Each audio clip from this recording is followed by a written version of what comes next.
여러분 안녕하십니까? 다산에듀 강사 권동성입니다. 우리가 이번에 배워볼 내용은요. 바로 공사재료 두 번째 시간이죠. 전선관 및 덕트류 그리고 배전반과 분전반까지 우리가 알아보고자 합니다. 자, 이번 강의도 마찬가지로 암기해야 될 내용이 좀 많습니다. 하지만 제가 계속해서 말씀드리죠. 이것을 너무 많다라고만 인식을 하면은 우리가 학습을 할 때 조금은 부담스럽다고 느껴질 수가 있어요. 그렇기 때문에 여러분 이런 마음가짐보다는 내가 이 내용에 대해서 차근차근 배우고 가겠다. 내가 지금은 이 내용을 외우지 못할지라도 나중에 문제를 풀 때는 내가 이 내용을 꼭 기억하고야 말겠다라는 마음가짐으로 접근을 하시면 조금 더 한결 수월하게 공부를 하실 수 있을 것이라고 생각을 합니다. 그리고 제가 강의 중간중간마다 여러분께 이건 중요합니다. 이건 나왔던 적이 있어요. 아니면 이렇게 노란 글씨로 적혀 있는 부분이 있거든요. 자, 그런 부분은 다 중요한 내용들이니까 그런 것을 조금 더 캐치해서 학습을 하시면 도움이 많이 되실 것입니다. 한번 시작을 해볼까요? 우리 첫 번째로 전선관 및 덕트류부터 볼 건데요. 배선 설비 공사의 종류라고 해서 다음 표가 주어져 있습니다. 보시면 6가지 종류가 있게 되는데 이 표를 이제 표에 빈칸을 뚫어놓고 채우는 게 실기 시험에서도 나왔을 정도로 이거는 이제 일종의 개요라고 보시면 되겠죠. 그러니까 우리가 지금 여기에 적혀 있는 공사 방법 있죠. 이 공사 방법을 하나하나 살펴본다라고 보시면 되겠습니다. 물론 이제 다 다루는 건 아니지만 전부 다 다루는 건 아니지만 그래도 이 공사 재료에서 나오는 필기 과목에서 나오는 핵심적인 내용들은 꼭 다루고 갈 테니까 여러분 이거는 이제 일단 개요라고 보시면 되겠고 지금은 전선관 시스템에는 이것이 있고 케이블 트렁킹에는 이것이 있고 이런 것으로 분류만 하셨다면 나중에 하나하나 볼 거잖아요. 하나하나 보고 나서 다시 돌아옵니다. 그래서 이제 케이블 트렁킹 시스템에는 이런 것들이 있었구나라고 한 번 더 정리를 해보는 시간을 가져보시는 것을 권장을 드립니다. 그리고 표를 보시면 A와 B 이렇게 되어 있는데요. 자, A와 B가 나타내는 게 밑에 나와 있습니다. 예를 들어 A만 보면은 금속 트렁킹 공사라고 하는 것은 금속 덕트 공사는 덕트 공사인데 뚜껑이 어떻대요? 커버가 별도로 구성되어 있어서 개폐할 수 있는, 즉 뚜껑을 열고 닫을 수 있는 그런 구조를 금속 트렁킹 공사라고 한다라고 보시면 되겠죠. 그래서 지금은 이렇게 전선관에는 무엇이, 케이블 트렁킹에는 무엇이 이렇게 해서 총 6가지로 나눠져 있다만 보시면 되겠습니다. 자, 본격적으로 하나씩 보시죠. 첫 번째는 금속관이에요. 금속관. 금속관은 말 그대로 금속으로 이루어진 관을 의미하게 됩니다. 자, 특징을 보시면 기계적으로 완전 보호된다. 금속관, 금속 튼튼하잖아요. 보호되고요. 단락이나 접지 사고 등에 의해서 화재의 우려가 적고요. 접지 공사를 완전히 했을 때는 감전의 우려가 없습니다. 금속은 도체이기 때문에 이를 접지했을 때는 다 접지된 쪽으로 고장 전류가 흘러가기 때문에 감전의 우려가 없고요. 습기를 방지할 수 있는 방습 장치를 할 수 있으므로 내수적으로 실설할 수 있습니다. 그다음 배관과 배선을 따로 시공해서 건축 도중에 전선의 피복이 손상될 우려가 없고요. 전선을 바꾸는 교환 작업이 용이하다라고 보시면 되겠습니다. 자, 금속관 두께 같은 경우는 만약에 이것을 콘크리트에 묻을 경우에는 두께가 1.2mm 이상이어야 돼요. 두께라고 하는 건 말 그대로 이거죠. 관이 이렇게 있는데 여기서 이 두께가 1.2mm 이상이어야 된다는 겁니다. 밖에 이제 노출하는 경우에는 두께를 조금 더 얇게 1.0mm 이상이라는 거죠. 그 다음에 관의 접속 부분이 없고 길이가 4m 이하인 것을 건조하고 전개된 장소에 사용할 경우에는 0.5mm 이상으로 할 수가 있다는 겁니다. 어떤 것을? 금속관의 두께를요. 자, 지금 보시는 것처럼 이러한 내용들이 우리 5과목이죠. 전기 설비 기술 기준에서도 다뤄지는 내용이 있을 것이고 없을 수도 있습니다. 이것뿐만이 아니라 뒤에서 배운 내용들도 다 적용이 되는 내용이에요. 그렇기 때문에 이거를 잘 공부를 해놓으시면 만약에 이제 5과목에서 그런 문제가 출제되었을 때 우리가 맞힐 수가 있게 되는 것이죠. 그렇기 때문에 같이 공부를 하신다라고 보시면 되겠습니다.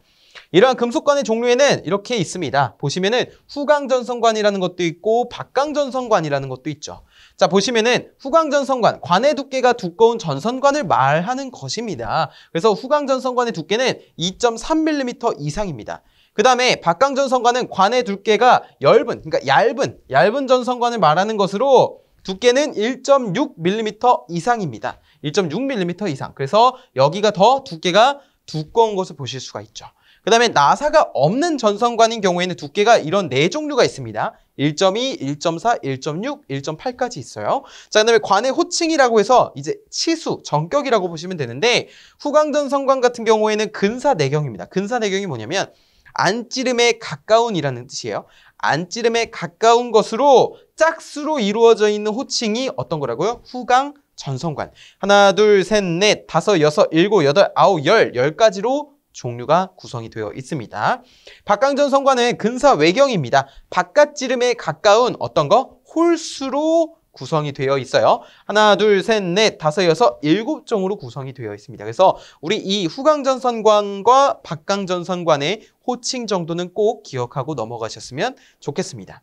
그 다음에 나사 없는 전선관 같은 경우는 박강전선관과 치수가 같고요. 여기 보시면 부록이라고 할까요? 이 비고를 보시면요. 후광, 박강, 금속전선관 모두 한 본의 길이는 몇 미터래요? 3.66m래요.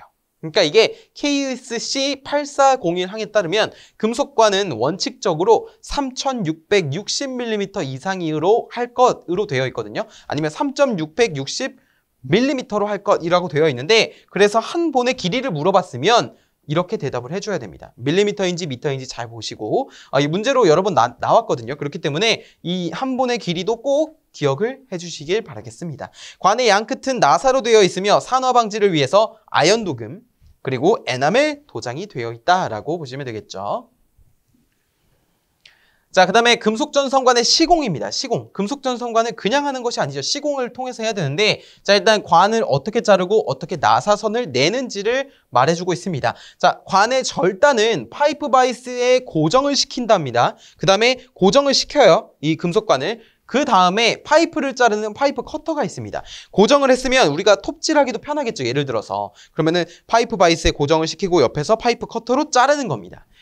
그래서 또는 쇠톱으로 절단을 하고요. 절단한 내면은 이제 금속관을 이렇게 톱으로 자르게 되면요. 어떻게 되죠? 굉장히 날카롭습니다. 우리 금속관뿐만이 아니라 나무를 톱질을 한다고 해도 이 톱질한 부분은 어때요? 까끌까끌 하잖아요. 그렇기 때문에 거기를 무슨 질을 해줍니까? 사포질을 해줍니다. 그런 것처럼 금속관도 이 절단한 내면이 굉장히 날카롭고 우리 눈에는 매끄러워 보일지라도 만지면 굉장히 날카로울 수 있잖아요. 그러면 거기에 예를 들어 전선이라든지 그런 것이 그냥 들어가게 되면 어떻게 되죠? 다 긁혀서 피복이 손상될 수가 있습니다. 그래서 이 관의 내부를 관을 이렇게 우리가 자르고 위에서 봤다고 해볼게요. 그러면은 관이 이렇게 동그랄 거 아니에요. 그렇죠? 그러면 이 동그란 부분이 이렇게 날카로울 거예요. 내부가 날카로울 거예요. 자, 여기를 이렇게 생긴 일종의 팽이같이 생긴 게 있어요. 팽이. 제가 지금 평면적으로 그린 건데 입체적으로 그리면 이렇게 돌릴 수 있는 팽이같이 생겼습니다. 자, 여기를 손으로 잡고요. 이렇게 돌립니다. 어디다 넣고? 이 관에다 넣고요. 그러면 어떻게 되겠어요? 이 옆면에 이 까끌까끌한 부분이 부딪힐 거 아니에요. 부딪히면서 얘를 계속 돌리니까 어떻게 돼요? 다듬어지게 되죠. 그래서 관의 내면을 다듬는 공구를 리머라고 부릅니다. 리머. 그 다음에 전선의 피복이 손상되지 않도록 하고 나사내기는 뭐냐면 우리 이것을 이제 관을 옆에서 보면은 이렇게 생겼잖아요. 관이 이렇게 생겼고 이렇게 생겼잖아요. 근데 여기에 우리 어떠한 공구를 부속품을 체결하려면 나사선이 있어야 됩니다. 나사선을 하나, 둘, 세 개 정도 내려고 한다면 이것을 우리가 일일이 이렇게 칼 같은 걸로 하는 것이 아니라 공구가 있어요. 그것을 바로 오스터라는 겁니다. 오스터라고 하는 것은 지름을 딱 맞춘 다음에 여기다 끼웁니다. 끼운 다음에 우리가 이렇게 손으로 눌러요. 누르면은 이렇게 자동으로 돌아가면서 나사선이 생깁니다. 그래서 한 6번 정도 반복하면은 되거든요. 그렇기 때문에 그런 식으로 나사선을 낸다 정도만 기억하시면 되겠고, 그 다음에 금속 전선관을 구부려야 될 거 아니야. 직선 부분뿐만이 아니라 곡선 부분도 존재할 거란 말이죠. 그래서 금속 전선관을 구부릴 때 관의 단면이 심하게 변형되지 않도록 구부려야 하며 그냥 구부리면 안 된다는 거죠. 곡률 반지름은 관 안지름의 몇 배 이상? 6배 이상이 돼야 됩니다. 예를 들어서 자, 여기 그림 보시면 여기가 이제 지름이 되겠죠. 지름. 관의 지름이 되잖아요. 자, 관 안지름의 6배. 그러니까 관 안지름의 지름인데 곡률 반지름이라고 하는 것은 이 휘어지는 요 곡률의 반지름을 의미합니다. 그래서 여기에 몇 배? 6배 이상. 그러니까 여기가 D라면 이 반지름은 6D 이상이 되어야 된다는 거예요. 그래야지만 곡선이 완만하게 잘 그려진다. 만약에 이 6배보다 작아지면 어떻게 되냐면 전선이 예를 들어 관에 들어간다. 그러면은 조금 더 걸리거나 조금 외형상 구부러져 보이는 그런 효과를 불러올 수 있기 때문에 법으로 되어 있죠. 이렇게 곡률 반지름은 관 안지름의 6배 이상이 되게 해야 된다라고 보시면 되겠습니다. 자, 그 다음에 전선관의 길이가 25m를 초과하는 경우는 뭐라고 써 있어요? 25m 이하마다 풀박스를 설치하게끔 되어 있습니다. 그러니까 직선 구간이 이렇게 너무 길어질 때 전선을 당길 수 있는 그런 장치를 설치해야 되는데 그것을 풀박스라고 부릅니다. 근데 예전에는 이게 30m였어요. 근데 25m로 개정이 되었습니다. 그래서 여러분 이제 25m라고 꼭 기억을 해주셔야 되고요. 직선 구간, 그러니까 직선 m를 초과할 때 25m 이하마다 풀박스를 설치를 해야 됩니다. 자, 굴곡 부위가 있는 경우에는 15m를 초과할 수 없고요. 3개소를 초과하는 직각 또는 직각에 가까운 굴곡 개소를 만들어서도 안 되겠습니다. 자, 그다음에 금속관에 굵기 있잖아요. 굵기. 굵기는 전선 및 케이블의 피복 절연물 등을 포함해서 이 단면적의 총 합계가 관내 단면적의 3분의 1을 초과하지 않도록 하는 것이 원칙입니다. 아시겠죠? 3분의 1을 초과하면 안 됩니다. 관내 단면적에. 그래서 이제 말장난을 한다면 여기서 3분의 2라든지 그런 것으로 좀 출제가 될 수도 있겠죠. 관내 단면적 3분의 1을 이 전선, 절연물이라든지 전선, 케이블의 피복을 포함한 이런 각종 다 합친 단면적이 관내 단면적의 3분의 1을 초과해서는 안 된다. 자, 그 다음에 여기 보시면 금속관은 공사할 때 필요한 부속품들이 나와 있습니다. 부속품 굉장히 중요합니다, 여러분. 부속품. 예를 들어서 문제에서 금속관 배관 공사에서 박스의 금속관을 고정할 때 사용하는 부속품으로 옳은 것은 이라고 물어보면은 우리는 이거 로크너트네 라고 대답할 수 있어야 돼요. 그러니까 여기 그림도 나와 있고요. 사진도 나와 있고 옆에 명칭도 나와 있고요. 용도도 나와 있단 말이죠. 그래서 명칭, 그림, 용도는 세트로 꼭 기억을 해주시길 바라겠습니다. 이 노란색으로 친 부분은 제가 중요하니까 적어 놓은 거예요. 자, 로크너트부터 보시면 배관 공사할 때 금속관을 박스에 접속을 할 때 우리가 그냥 끼우면은 그냥 빠지잖아요. 끼워서 조여야 된단 말이죠. 그것을 로크너트, 잠금 너트라고 하죠. 그것으로 잠궈주게 된다. 그 다음에 부싱이라고 하는 것은 이것을 그냥 금속관이 피복이래요. 전선의 피복이 금속관 끄트머리에 가면은 이게 인출하거나 인입할 때 손상될 수가 있습니다. 날카로워서.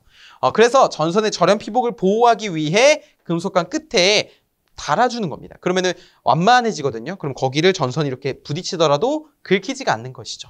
그것을 부싱이라고 표현을 합니다. 자, 엔트런스 캡이라고 하는 것은 인입구, 인출구의 금속관 관단 끝에 설치해서 빗물의 침입을 방지하는 겁니다. 자, 그래서 비의 침입을 막는데 가장 좋은 부품이다 물어보면 엔트런스 캡이라고 대답해 주시면 되겠습니다. 자, 그 다음에 터미널 캡입니다. 터미널 캡. 터미널 캡이라고 하는 것은 저압 가공 인입선에서 금속관 공사로 옮겨지는 곳 또는 금속관으로부터 전선을 뽑아 전동기 단자 부분에 접속할 때 사용하는 것. 이것을 터미널 캡이라고 부른다라고 보시면 되겠습니다. 캡, 뚜껑이란 거죠. 자, 그 다음에 플로어 박스입니다. 플로어. 층이죠, 층. 바닥이란 뜻입니다. 바닥 밑으로 매입 배선했을 때 또는 바닥 밑에 콘센트를 접속할 때 어떻게 한다고요? 사용하는 것을 플로어 박스라고 한다고요. 이거는 많이들 보셨을 겁니다. 이런 거는 우리 책상에서도 이러한 구조를 보실 수가 있을 거예요. 우리 컴퓨터실 같은 데 가면은 이렇게 책상에 똑 누르면은 똑 하고 콘센트가 올라오는 그런 것이 있었는데 그런 것도 이러한 모양을 띠고 특히 이 플로어 박스는 이제 바닥에 보통 많이 있죠. 바닥에 누르면 나오거나 아니면 바닥에 열었을 때 박스가 나오거나 거기 보시면 플러그를 꼽을 수 있게 되어 있잖아요. 그다음에 유니온 커플링입니다. 유니온 커플링. 유니온 커플링은 관, 상호간 접속할 때 이어주는 매개체라고 보시면 돼요. 이것을 뭐라고 한다고요? 유니온 커플링이라고 한다고요. 관이 고정되어 있을 때 또는 관 자체를 돌릴 수 없을 때 유니온 커플링을 사용한다. 자, 그 다음에 노멀 밴드입니다. 노멀 밴드. 노멀 밴드는 이렇게 생겼는데요. 자, 이쪽에 관을 달 수 있고요. 이쪽에 관을 연결할 수가 있습니다. 보시면은 매입 배관 공사에서 배관의 직각 굴곡 부분에 사용하는 것, 직각 굴곡 부분에 사용하는 그런 부속품을 노멀 밴드라고 부른다고요. 자, 노멀 밴드는 후강전선관용, 박강전선관용 등이 있습니다. 자, 그다음에 유니버셜 엘보입니다. 자, 노출 배관 공사에서 관을 직각으로 굽히는 곳. 그러니까 여기는 매입 배관이고요. 여기는 노출 배관이라고 보시면 됩니다. 노출 배관에서 직각으로 굽히는 곳에 사용하고 강제 전선관을 공사할 때 노출 배관 공사에서 관을 직각으로 굽히는 곳에 사용을 한다. 자, 이런 종류가 T형, 크로스형, LL형, LR형, LB형이 있는데 우리가 그냥 이러한 역할을 유니버셜 엘보라고 본다라고 보시면 되겠습니다. 그래서 노멀 밴드와 유니버셜 엘보의 차이는 뭐예요? 둘 다 직각 부분에 사용은 하지만 여기도 이쪽이랑 이쪽에 연결하는 것이긴 하지만 여기는 매입 배관, 여기는 노출 배관이라고 기억을 해주시면 되겠습니다. 그 다음에는 우리 보시면 픽스처 스터드와 히키를 보겠습니다. 픽스처 스터드와 히키. 자, 히키라고 하는 게 우리 좀 두 가지 뜻이 있는데요. 하나는 지금 보시는 것처럼 이제 위에 이제 조명 박스를 달 때 아울렛 박스에 조명 기구를 부착시킬 때 그 기구의 중량의 그 장력이 존재하는데 그 장력을 보강하기 위해서 사용하는 것도 픽스처 스터드와 히키라고 부르는데 이 히키가 금속관을 구부릴 때 사용하는 공구와도 이름이 똑같습니다. 그래서 거기는 이제 뒤에서 배우시겠지만 거기도 히키, 여기도 히키인데 이때의 히키는 기구 중량의 장력을 보강하기 위해서 사용하는 부속품이에요. 이렇게 세트로 보시면 되겠습니다. 세트로 끼우는 거예요. 자, 그다음에 새들은 보신 분도 있을 겁니다. 특히 이제 전기 기능사라든지 자, 그런 것을 조금 더 보셨다면은 직접 새들을 만져보신 분들도 있을 것이고 아니면 이제 요즘에 카페들 보시면 좀 층고를 높여 보이는 그런 효과를 얻기 위해서 위에 천장 마감을 안 합니다. 다 드러내잖아요. 배관 같은 거를. 그런 걸 가만히 보시잖아요, 이제 공부하시다가 그런 데 가면은 이제 벽에 새들이 박혀 있어요. 근데 가만히 보시면 저거 새들 하나 더 해야 될 것 같은데 라고 생각을 하실 수 있습니다. 그러면 전기 공부 많이 하신 거예요. 어쨌든 이 파이프, 배관이라고 하는 것을 조영제에 부착하기 위해서 사용하는 것을 새들이라고 합니다. 새들. 이 사이에 배관을 끼우는 거예요. 링 리듀서라고 하는 것은 리듀서, 감소시키는 겁니다. 무엇을? 지름을 감소시키는 거예요. 그러니까 노가웃이라고 하는 건 그냥 구멍이라고 보시면 됩니다. 이 구멍에 배관을 끼우는데 이 지름이 배관의 지름보다 너무 커서 배관이 헐렁거리는 겁니다. 자, 그러면 이거 안 되겠죠. 빈틈이 있으면 안 되잖아요. 그래서 이 지름을 줄여주기 위해서 로크너트만으로는 안 될 때 보조적으로 노가웃 지름을 작게 만들어준다 하여 링 리듀서라고 부르게 됩니다. 지름을 더 줄여줄 수 있는 거예요.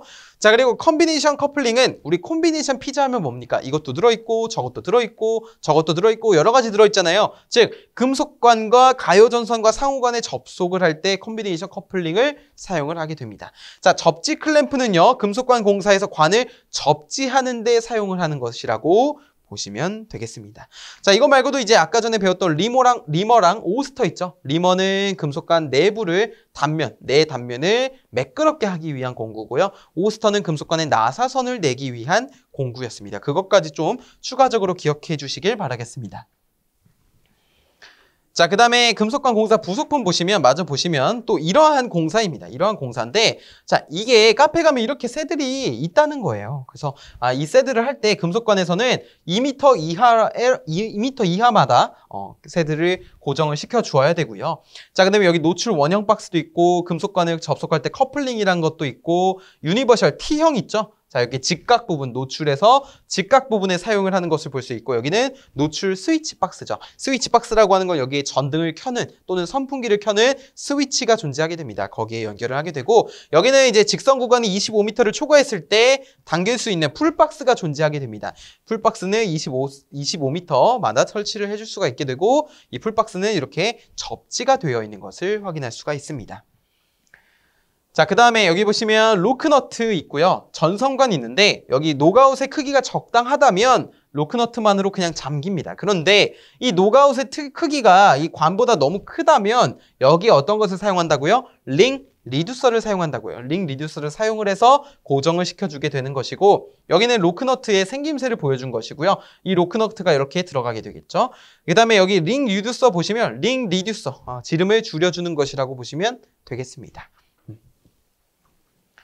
자, 그 다음에 합성 수지관입니다. 자, 금속 전선관보다 가격이 싸고 시공이 용이하며 절연성 그리고 내부식성도 좋고요. 가볍습니다. 금속보다 가볍겠죠. 그렇죠? 그 다음에 뭐라고 적혀있냐면 비자성체입니다. 자성이 없다라는 겁니다. 관 자체를 접지할 필요도 없어요. 차선을 띄지 않기 때문에. 그래서 기계적 강도가 약합니다. 말랑말랑하다는 거죠. 충격이나 중량물에 의한 압력에 견디기 힘든 단점이 있어서 보통 옥내용에 많이 사용을 한다고 보시면 되겠습니다. 자, 누전에 우려가 없고요. 내식성이 있으며 접지가 불필요, 중량 가볍고 시공이 용이하나 기계적 강도가 약함. 그리고 열에도 약하다라고 보시면 되겠고, 자, 이러한 종류에는 경질 비닐 전선관, 파상형 폴리에틸렌 가요 전선관, 합성 수지재 가요 전선관이 있는데, 우리 전기 기능사 했던 분들이라면 요 PE관과 CD관을 많이 보셨을 거예요. CD관은 말랑말랑한 거 우리 카페에서도 많이 볼 수 있습니다. PE관은 이것보다는 좀 튼튼한데 스프링으로만 구부릴 수 있습니다. 그 다음에 이제 경질 비닐 전선관 같은 경우에는 가스 토치 있죠. 토치로 가열해서 그 부분을 이렇게 부드럽게 구부려주는 그런 역할을 수행하게 됩니다.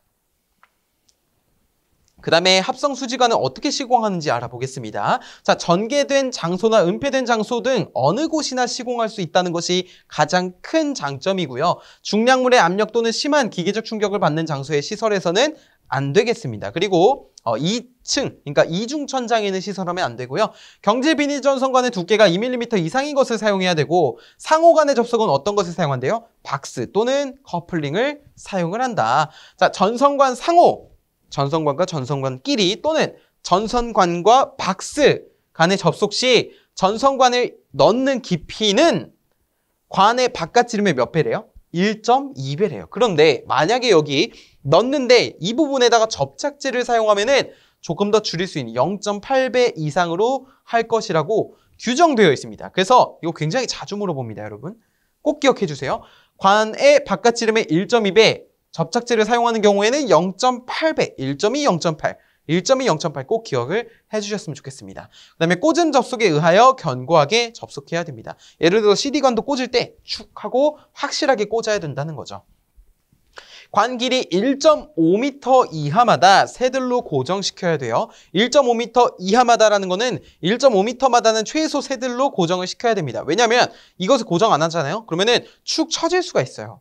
왜냐면 가요, 말랑말랑 하잖아요. 그렇기 때문에 금속관처럼 이렇게 튼튼하지가 않잖아요. 그래서 새들로 꼭 고정시켜줘야 됩니다. 물론 금속관도 튼튼하게 이제 중량을, 하중을 분산시키기 위해서 새들로 고정합니다. 근데 합성 수지관은 그것보다 더 짧게, 아까 전에 금속관 공사에서 2m였잖아요, 새들이. 근데 여기는 1.5m 이하입니다. 그래서 이때 새들로 고정을 시킬 수 있다. 자, 그럼 여기도 마찬가지로 단면적의 총 합계가 관 내 단면적의 몇? 3분의 1을 초과하지 않도록 해야 되겠습니다. 그 다음에 네 번째, 금속재 가요 전선관입니다. 금속은 금속인데 이제 잘 휠 수 있는 가요 전선관이라는 거예요. 그래서 가요성이 풍부하고 길고 관을 접속하는 일이 적어요. 그래서 자유롭게 배선할 수 있고, 증설 배선 작은 경우 아니면 안전원과 전동기 사이의 배선 등이 많이 사용이 되더라.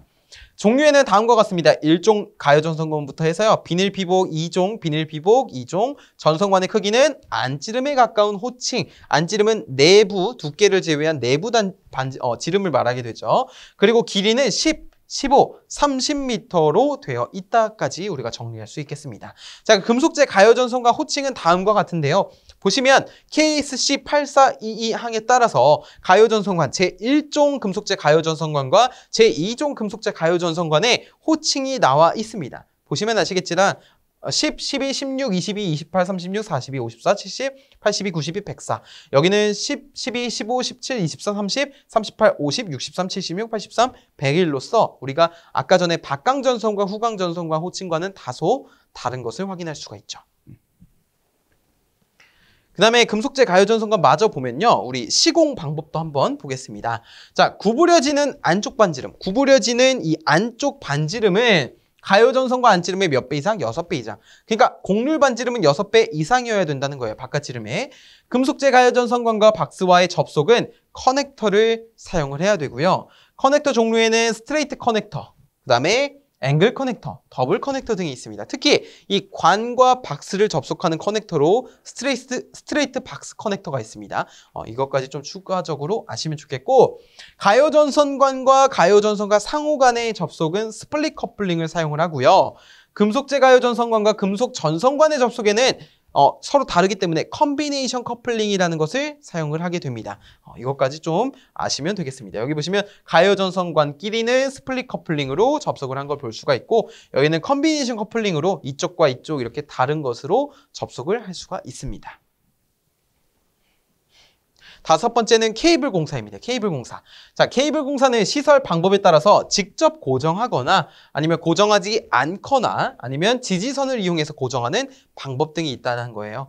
자, 구부릴 때는 피복이 당연히 손상되면 안 되겠죠. 근데 굴곡부 안쪽의 반경은 케이블 외경의 6배 이상. 여기까지는 어디들 많이들 들어보셨잖아요. 그렇죠? 그런데 단심인 것은 그러니까 심이 하나, 단심인 것은 8배. 만약에 케이블이 알루미늄 P 케이블이라면은 바깥지름의 12배 이상으로 하여야 한다라고 규정이 되어 있습니다. 그래서 만약에 문제에서 이런 경우 있었어요. 다음 중 이런 정의가 쭉 나오고 바깥지름의 12배 이상으로 할 수 있는 케이블은 이라고 하면은 정답은 알루미늄 P 케이블을 말하게 되는 것입니다. 자, 일반적인 경우에는 곡률 반지름이 케이블 바깥지름의 6배, 만약에 단심이라는 조건이 있으면 8배, 알루미늄 P라는 조건이 있으면 12배까지 우리가 정답으로 골라줄 수가 있겠죠. 다만 부득이한 경우에는 케이블의 피복에 균열이 생기지 않을 정도로 굴곡시킬 수 있다. 케이블을 조형지의 아랫면 또는 옆면에 따라 붙이는 경우 케이블 간의 지지점 간의 거리를 2m, 만약에 사람이 접촉할 우려가 없고 수직으로 배치할 경우에는 6m, 이거 많이들 보시게 될 겁니다. 6m라는 숫자를. 그래서 2m도 2m지만 이 조건, 사람의 접촉할 우려가 없는 경우 이렇게 6m까지 기억을 해주시면 되겠습니다. 자, 그 다음에는 케이블 트레이 공사입니다. 케이블 트레이 공사. 케이블 트레이라고 하는 거는 보시면 아시겠지만 쭉 이렇게 수납할 수 있는, 그러니까 어떠한 예전에 판단 기준에서는 이런 구조가 지금 보시면 사다리형, 펀칭형, 메쉬형, 바닥 밀폐형 4가지로 되어 있습니다. 어디? KC 232.41. 근데 예전에 이제 판단 기준에서는 통풍 채널형이라는 것도 있었어요. 그런데 현재 기준으로 아시면 되겠습니다. 현재 기준에서는 자, 이렇게 되어 있고요. 이와 유사한 구조물, 즉 바닥 밀폐형도 되고 바닥 통풍형이라는 것도 있거든요. 자, 그런 것도 인정이 되는 것으로서 우리가 각각의 케이블 트레이라고 하는 것은 이렇게 우리 트레이라고 하는 건 배열이잖아요. 그렇죠? 자, 사다리형, 펀칭형, 메쉬형, 바닥 밀폐형 같은 경우는 각각의 정의를 갖고 있습니다. 가로 방향 부재로 연결한 구조로 되어 있고요. 그다음에 펀칭형은 일체형인데 또는 분리식인데 바닥에 통풍구가 이렇게 있는 것이고요. 펀칭. 자, 그 다음에 메쉬형이라고 하는 거는 그물형입니다. 메쉬가 그물형이에요. 자, 그래서 그물 이렇게 나와 있고. 그 다음에 바닥 밀폐형은 바닥에 통풍구가 없는 구조를 말하게 됩니다. 그래서 밀폐형은 이렇게 되어 있고 바닥 통풍형은 이렇게 생긴 구조에서 통풍 구조만 있게 되는 것이죠. 자, 그 다음에 케이블 트레이 공사에서 금속재라면 적절한 방식, 그러니까 부식으로부터 방지할 수 있는 그 방식 처리를 한 것이거나 아니면 애초에 재료 자체가 그런 부식에 강한 내식성 재료여야 한다는 겁니다. 만약에 비금속이라고 한다면 불에 타지 않는, 불에 잘 안 타는 난연성 재료로 해야 되겠죠. 난연성 재료. 자, 수용된 모든 전선을 지지할 수 있는 적합한 강도여야 합니다. 이게 만약에 지지하지 못한다면 무너져 내릴 수가 있잖아요. 자, 이 경우에는 안전율을 몇 이상? 1.5 이상으로 해야 됩니다. 케이블 트레이 안전율 1.5 꼭 기억을 해주세요. 자, 그다음에 케이블 트레이 공사에 사용할 수 있는 케이블은 이라고 하면은 이 노란색을 택해 주셔야 됩니다. 하나는 연피, 하나는 알루미늄 피, 하나는 난연성 케이블 이렇게 기억을 해주셨으면 좋겠어요.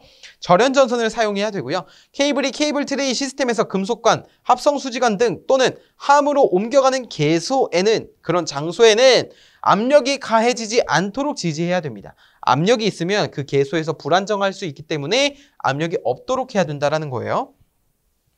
자, 7번째는 금속 덕트 공사입니다. 여기 보시면 노란색 글씨가 굉장히 많은데요. 한번 볼게요.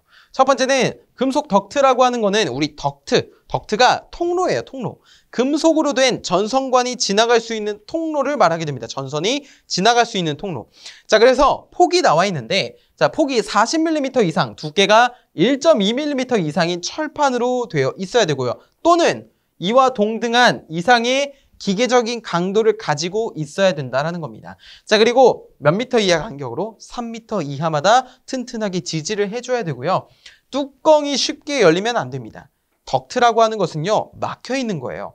뚜껑이 쉽게 열리면 안 되는 겁니다. 자, 금속 덕트의 안쪽 면 및 바깥면에는 산화 방지를 위해 아연도금 또는 이화동 등 이상의 효과를 가지는 도장을 수행해야 되고요. 수용하는 전선은 절연물을 포함하는 단면적의 총합이 많이 보셨죠?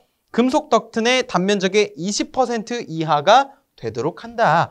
단, 통신용 전화선 이런 것들과 같은 제어 회로 등의 배선만 들어갔을 경우에는 단면적의 몇 퍼센트? 50%까지 50% 이하로 할 수 있다. 그러니까 만약에 이제 이런 금속 덕트의 단면적에 관한 설명이 나왔을 때 20% 이하가 기본인데 만약 이런 통신, 그러니까 제어 회로 등의 배선만이라는 조건이 들어가게 된다면 50%까지 할 수가 있다라는 것이죠.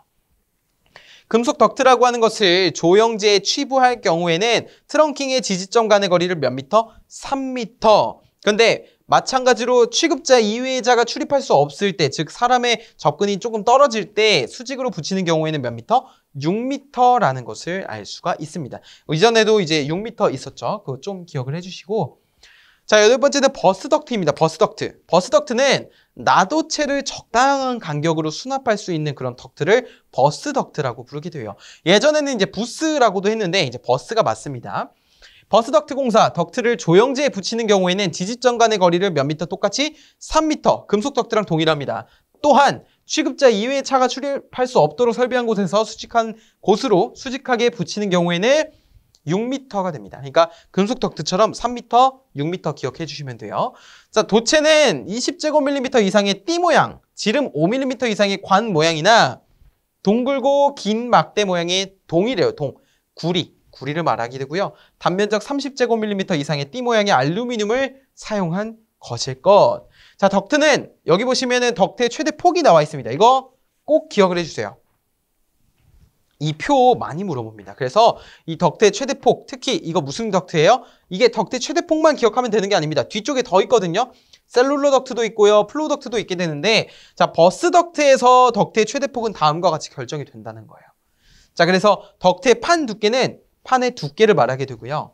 최대폭은 이렇게 됩니다. 그래서 예를 들어 덕트의 최대폭이 이러한 조건일 때 예를 들어 150초가 300mm 이하일 때 덕트의 판 최소 두께는? 이라고 물어봅니다. 그러면 여러분 어떻게 대답해야 될까요? 만약에 재질이 강판이면 1.4, 알루미늄 판이면 2.0, 합성 수지판이면 5.0으로 대답을 해주셔야 됩니다. 이런 바인 경우에는 출제되지 않겠죠. 이런 부분은 꼭 기억을 해주셔야 되는데 이 150초과 300 이하 또는 150 이하 부분을 좀 더 중점적으로 봐주시면 되겠습니다. 자, 도체를 지지하는 지지물은 절연성 또는 난연성 및 불에 잘 안 타는 거, 내수성, 물에 강한 거, 내수성이 있는 견고한 것이어야 되고요. 그 다음에 습기가 많은 장소 또는 물기가 애초에 있는 장소에 시설할 때는 옥외용 버스 덕트를 시설해야 됩니다. 옥외용을 시설하는 이유는 우리 옥외에 위치하면은 비도 맞고 눈도 맞고 그러잖아요. 그렇기 때문에 옥외용으로 이런데 옥내임에도 불구하고 옥외용을 시설을 해야 된다라는 것을 보여주는 것이고 물이 침입해서 물이 고여 있으면 안 됩니다. 덕트가 이제 막혀 있는 건데 끝이 이제 이물질이 안 들어가도록 막혀 있는 건데 거기에 물이 들어가면 큰일 나죠. 그렇죠? 전선이 들어 있는데. 플로우 덕트입니다. 플로우 덕트는 바닥에 이제 설치하는 덕트라고 보시면 돼요.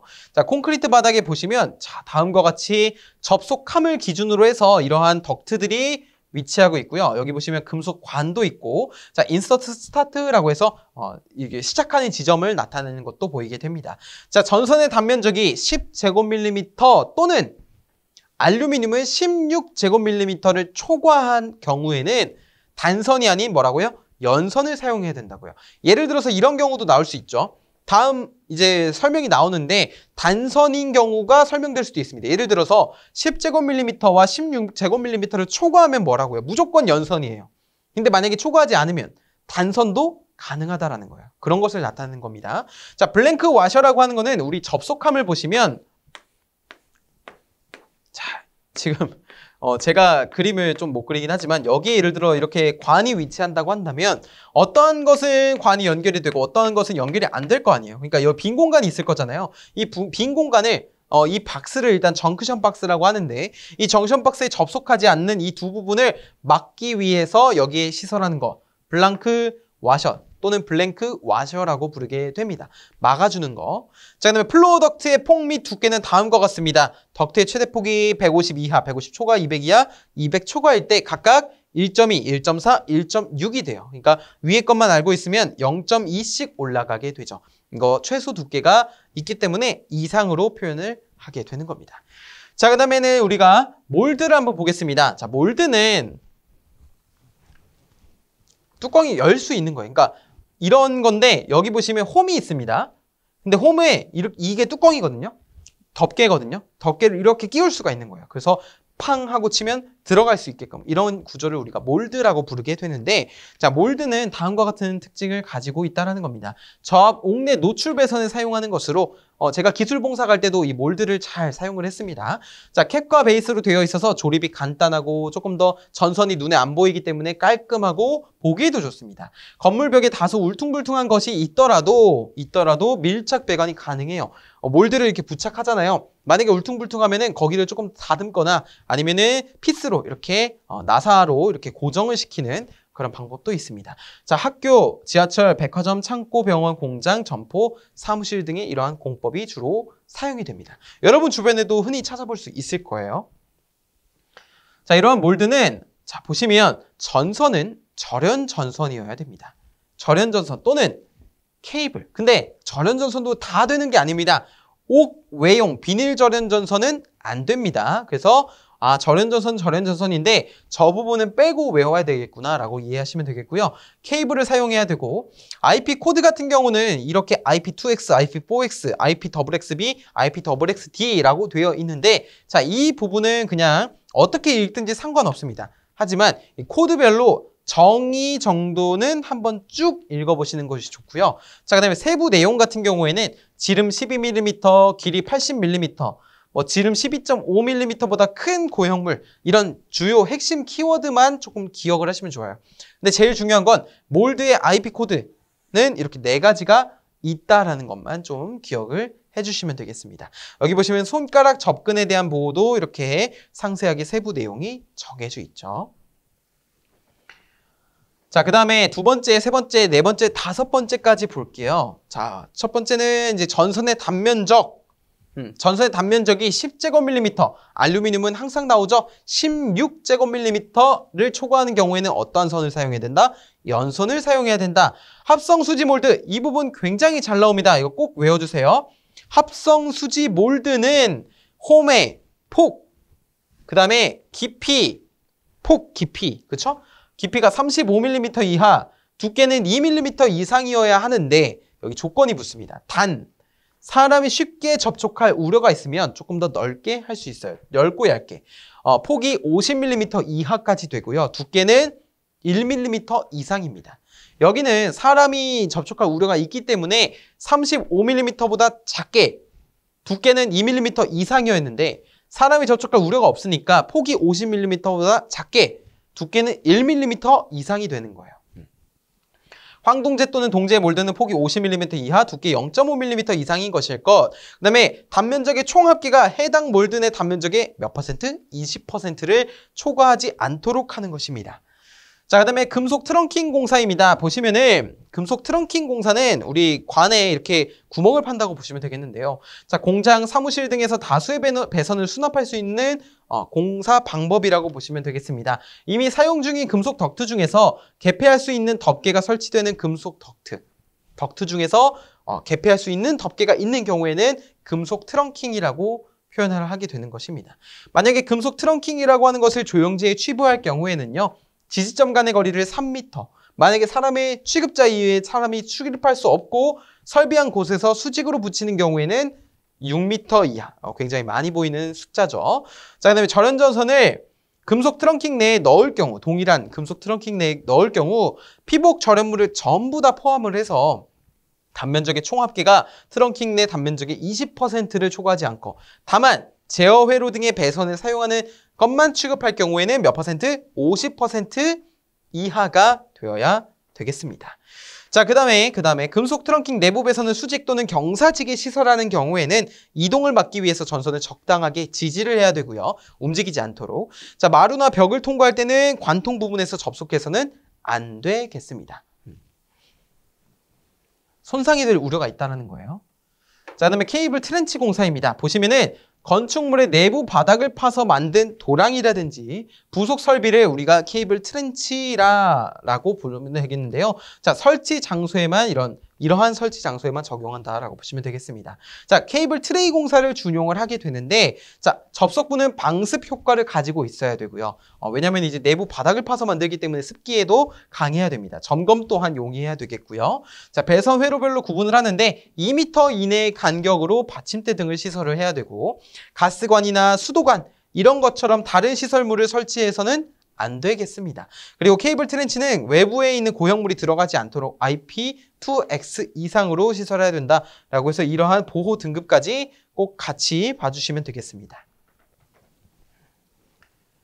자, 그 다음에 셀룰러 덕트입니다. 셀룰러 덕트. 셀룰러 덕트는 일반 플로어 덕트처럼 이렇게 바닥에 돌출물이 없습니다. 즉, 깔끔한 디자인을 가져갈 수가 있다는 것이 가장 큰 특징인데요. 자, 보시면은 뭐 전화 단자반, 분전반, 정전 단자반 이렇게 나와 있는데 이런 것이 셀룰러 덕트가 되겠고, 마찬가지로 전선의 단면적이 10제곱밀리미터, 알루미늄은 16제곱밀리미터를 초과하는 것은 연선을 사용을 해야 되고, 셀룰러 덕트의 판 두께는 150 이하, 초과 이하 이렇게 나와 있는데 1.2, 1.4, 1.6인데 이런 조건까지 나와 있습니다.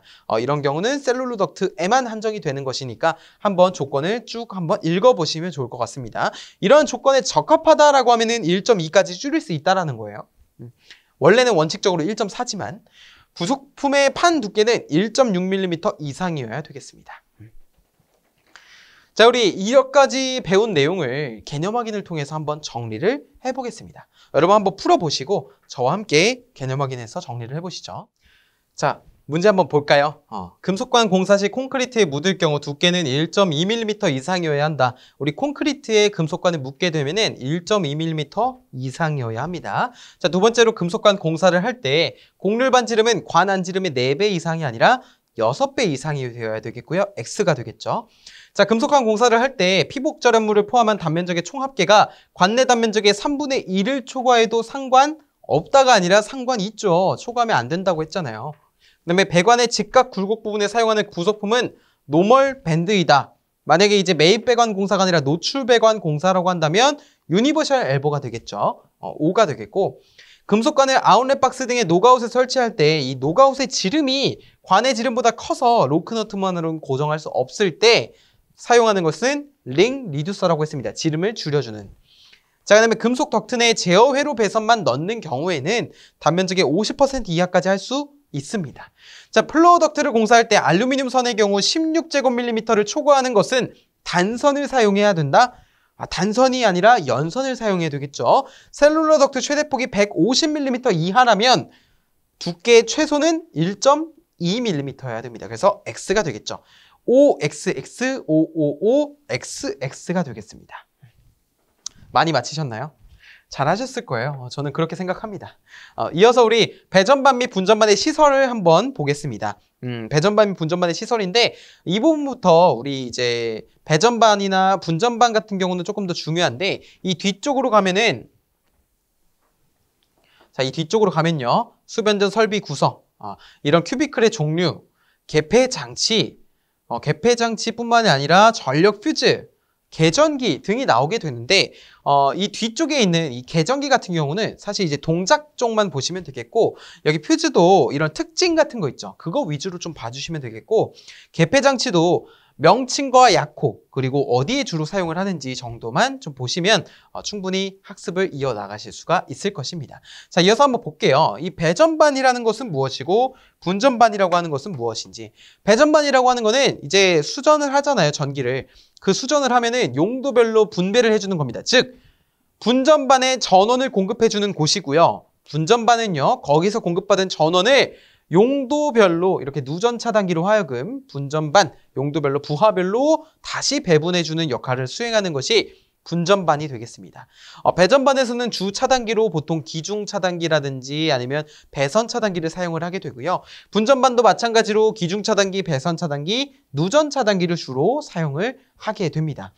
그리고 이 분전반 같은 경우는 전압 강하를 고려해서 대략적으로 20에서 30m 정도를 갖게 되는데 그 이유는 선로가 길어지면 길어질수록 전압 강하가 커지기 때문에 그것을 최소화하기 위해서 한 20-30m 정도로 책정을 하게 된다라고 보시면 되겠습니다. 자, 배전반은 지금 보시면 아시겠지만 어떤 함에 들어가 있는 것 같잖아요. 즉 이러한 구조에 따라서 뭐 개방형, 반폐쇄형, 폐쇄형, 완전 밀폐형 아니면은 큐비클형 이렇게 5가지가 있게 되는데 우리가 뒤쪽에서 같이 알아보게 될 것입니다.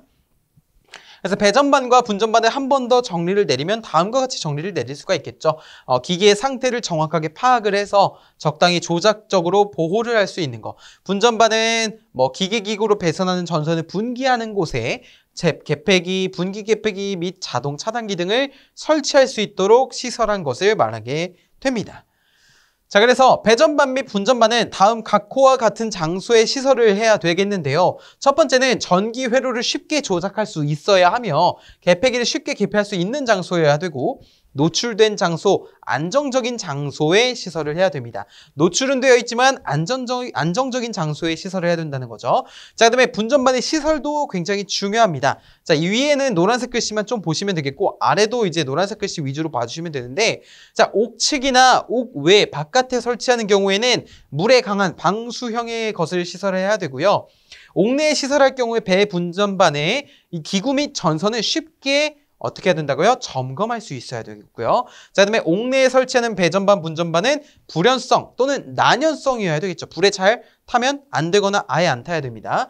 자, 여기가 중요한데 한 개의 분전반은 한 가지 전원만 들어올 것. 즉, 아까 전에 봤던 한 개의 분전반에는 한 가지 전원만 들어오게끔 되어 있습니다. 그래서 여기 4번 항목 굉장히 중요합니다.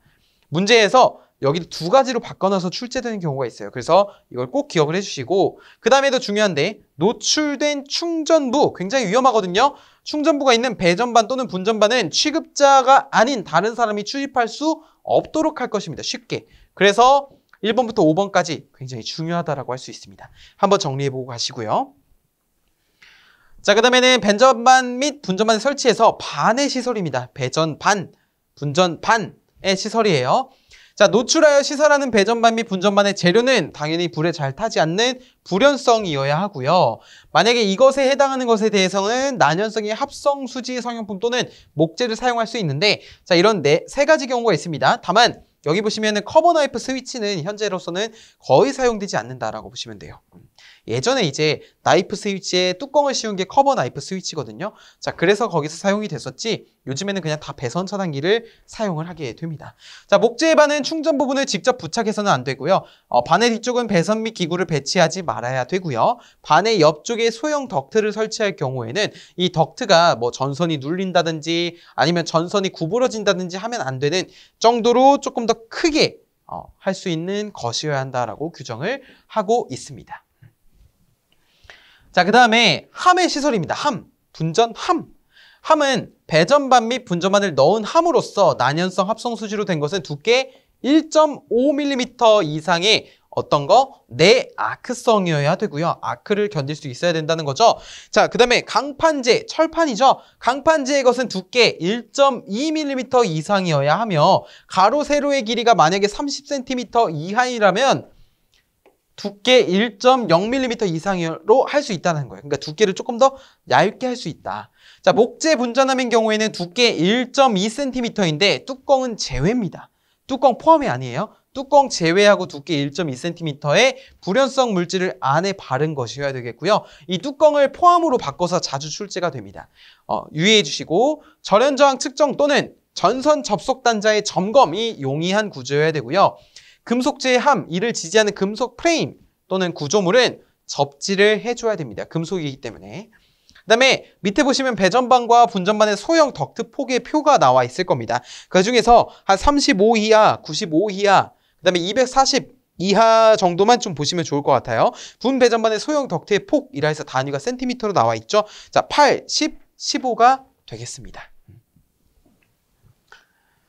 자, 그다음에 수변전 설비의 구성입니다. 보시면은 감시 제어용 기기라는 것도 있고요. 주회로 기기라는 것도 있고요. 배전반의 재료라는 것도 있게 됩니다. 강판이랑 대리석, 아스베스토스 등이 있으나 현재는 3.1mm 두께의 강판이 주로 사용이 된다라고 보시면 되겠고요. 배전반은 다음과 같이 구분을 지을 수 있다는 겁니다. 아까 전에 제가 말씀드렸던 것처럼 개방형, 완전 개방형, 반폐쇄형 이런 것도 있는데 폐쇄형, 자릿개방형, 책상형, 장갑형 등으로 나뉜다는 거예요. 폐쇄형은 이제 큐비클형인데 문제에서 이렇게 물어봅니다. 점유 면적이 좁고 운전 보수가 안전해서 주로 사용할 수 있는 배전반의 방식은? 이라고 물어본다면 큐비클형을 골라주시면 되겠죠. 그래서 빌딩 등의 전기실에 많이 사용되는 배전반이라고 보시면 되겠습니다. 왜냐하면 면적을 작게 차지할 수 있기 때문에. 그다음에 자릿개방형은 수직형으로 불림으로써 별도의 계측 제어반이 존재하는 방식이고요. 책상형은 사람이 조작하기 쉬운 사면형으로 조작 개폐기가 취부됨으로써 하는 방식. 장갑형은 메탈 클레드라고 되어 있어서 이제 상호 인터록 장치 또는 접지가 되어 있는 그런 것을 메탈 클레드라고 보시면 되겠습니다. 큐비클의 종류는 다음과 같습니다. 큐비클이 중요하다고 말씀드렸는데 이렇게 종류도 나와 있다는 거예요. CB형은 차단기 하나만 존재하는 겁니다. 차단기 사용. PFCB형은 부하전류 개폐는 CB, 서킷 브레이커 차단기가 하고요. 단락전류 차단은 파워퓨즈, 전력 퓨즈가 수행하게끔 하는 것이 PFCB형이 되겠고, PFS형은 단락전류를 이제 차단하는 것을 전력 퓨즈가 하는 것이고, S형은 개폐기를 말하게 됩니다. 개폐기가 같이 있는 거. 그래서 여기 보시면 한류형 전력 퓨즈와 차단기 조합, 한류형 전력 퓨즈와 고압 개폐기 조합. 우리가 일반적으로 사용하는 전력 퓨즈는 전부 다 한류형 전력 퓨즈라고 보시면 돼요. 한류가 전류를 제한한다는 뜻입니다. 그래서 한류형 전력 퓨즈가 소음도 없고요. 차단 용량도 크고요. 굉장히 속도도 빠르고 고속도이므로 우리가 사용하는 대부분의 퓨즈는 전력 퓨즈는 한류형이라고 보시면 되겠습니다. 개폐 장치는 여러 가지 있게 되는데 대표적으로 몇 가지만 좀 알아볼게요. 단로기, 디스커넥팅 스위치의 약자로서 DS라고 표현을 하게 됩니다. 점검 및 수리 시 기기를 전로해서 개방할 때 또는 여기 보시면 부하전류 개폐를 하지 않는 것이 원칙인데 부하전류 개폐를 할 수가 없기 때문에 뭐 아주 작은 여자 전류라든지 무부하 충전 전류만이 흐를 때 개폐가 가능하다라고 보시면 되겠습니다. 주 목적은 확실한 개방을 위해서입니다. 유입 차단기부터는 이제 차단기입니다. 차단기는 부하 전류를 개폐할 수 있고요. 고장 전류도 차단할 수가 있습니다. 그래서 차단기가 형이라면 단로기가 동생이라고 할 수 있죠. 아크를 절연류의 소호작용에 의해서 소호하는 것으로서 비상시에는 보호계 전기와 연동하여 신속히 회로를 차단하게 됩니다. 유입 차단기, 아크를 절연류로 하기 때문에 유입 차단기라고 부르게 됩니다.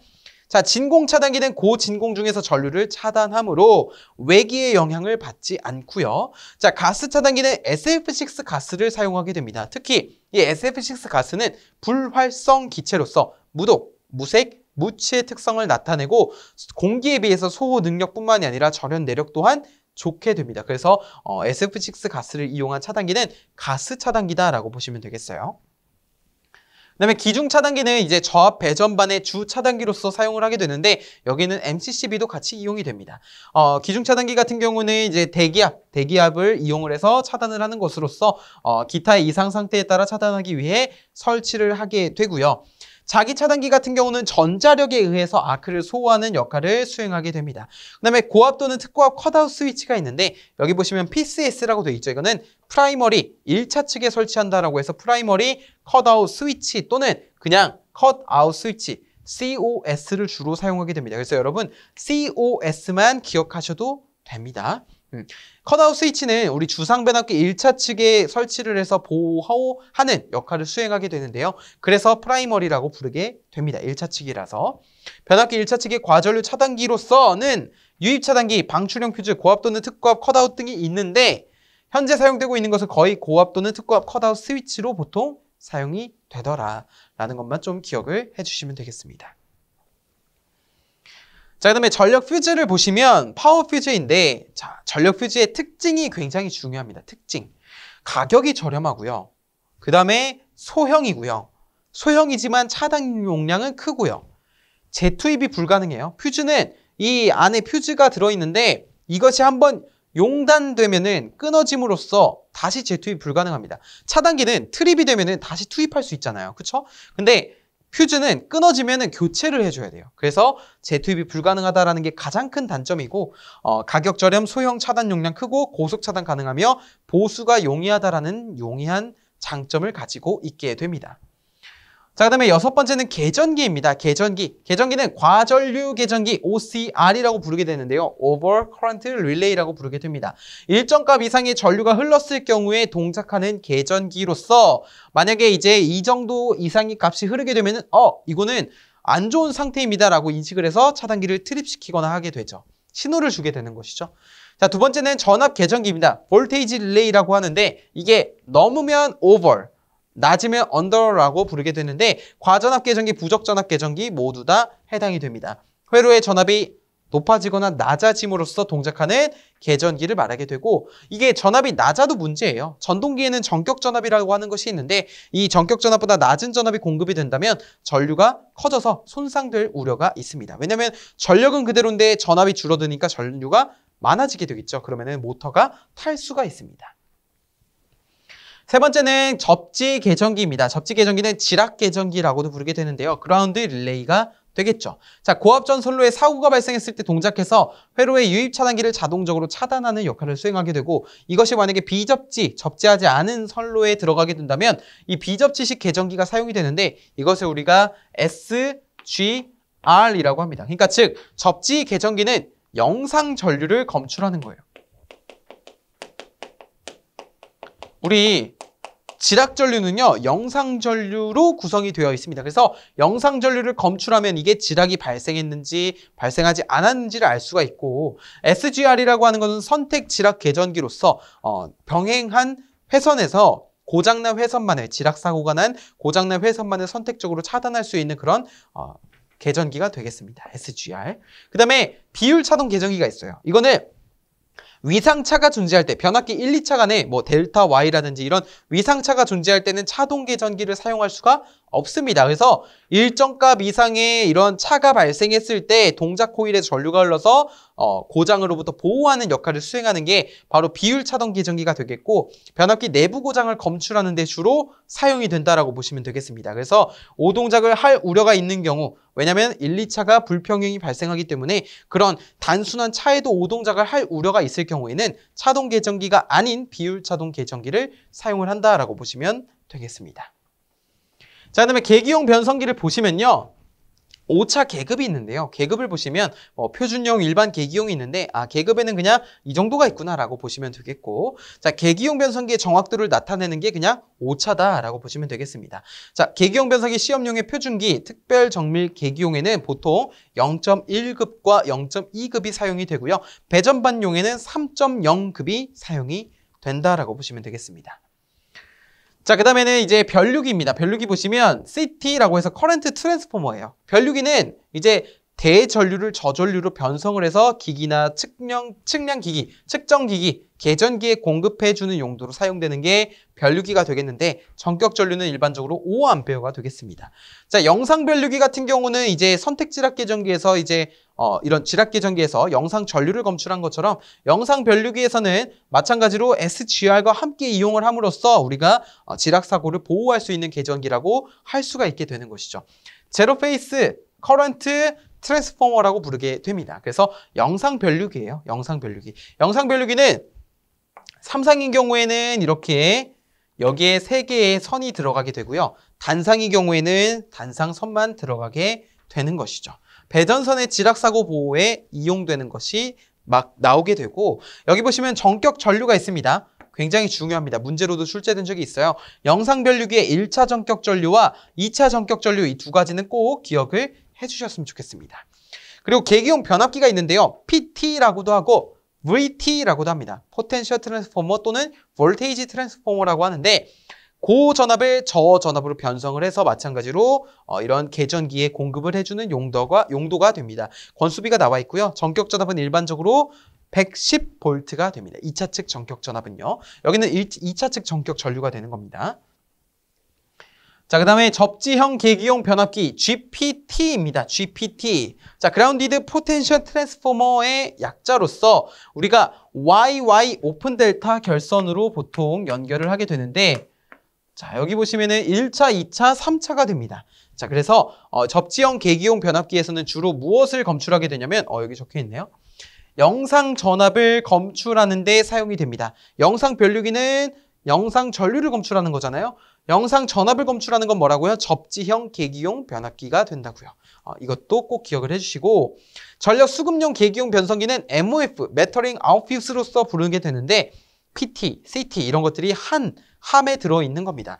고전압 대전류를 전력량계로 적산하려서, 그러니까 전력량을 적산하기 위해 고전압을 저전압으로, 대전류를 저전류로 변성해서 공급을 해주는 용도가 바로 MOF가 되는 것이죠. 그래서 이렇게 전력계에 전달을 해주는 장치이다.